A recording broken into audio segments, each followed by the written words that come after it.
دوستانو نن یو داسې وظیفه در سره شیر کوم. وظیفه ده که یو سړی اولاد نه لري، که یو سړی وای زما اولاد کیږي لیکن حمل مې نه ټیراویږي، حمل نه درېږي.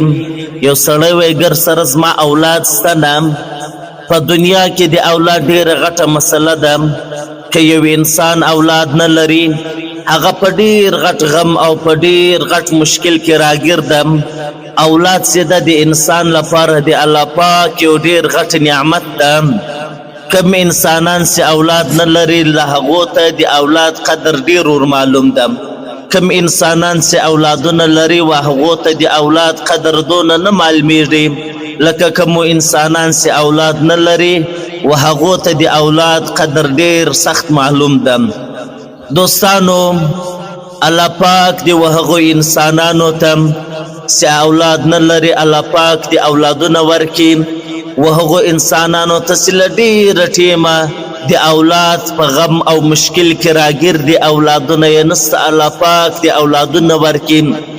و هغو انسانانو ته د الله پاک اولادونه ورکي چې هغو ډېر علاجونه کړي وي، ډېرې دواوې یې کړي وي او هېڅ نتیجه نه ورکوي، نو هغه د دا وظیفه شروع کړي، دا عمل د شروع کړي. الله پاک به انشاءالله الرحمن هغو انسانانو ته اولادونه ورکړي. او د کومو انسانانو چې حمل نه درېږي، اولاد یې ضایع کېږي، اولاد یې ختمیږي، ډېرو ډاکټرانو ته تللي وي، ډېر علاجونه یې کړي وي، نو هغه د دا وظیفه شروع کړي. الله پاک به د هغو حمل برابر کړي، الله پاک به د هغو انسانانو اولادونه نه ضایع کوي. وظیفه ده د قرآن کریم یو کوچنی صورت د دې ورد کوي، 40 ورځې به په پایبندي سره کوي. انشاءالله الرحمن الله پاک به و هغو انسانان چې اولاد نه لري یا اولاد ضایع کېږي الله پاک به اولاد ورکړي. د وظیفې طریقه او ترتیب درته ښیم. آیات دغه آیات مبارک ده والسماء بنینها بأید وإنا لموسعون والأرض فرشناها فنعم الماهدون. دا آیات کریمه ده.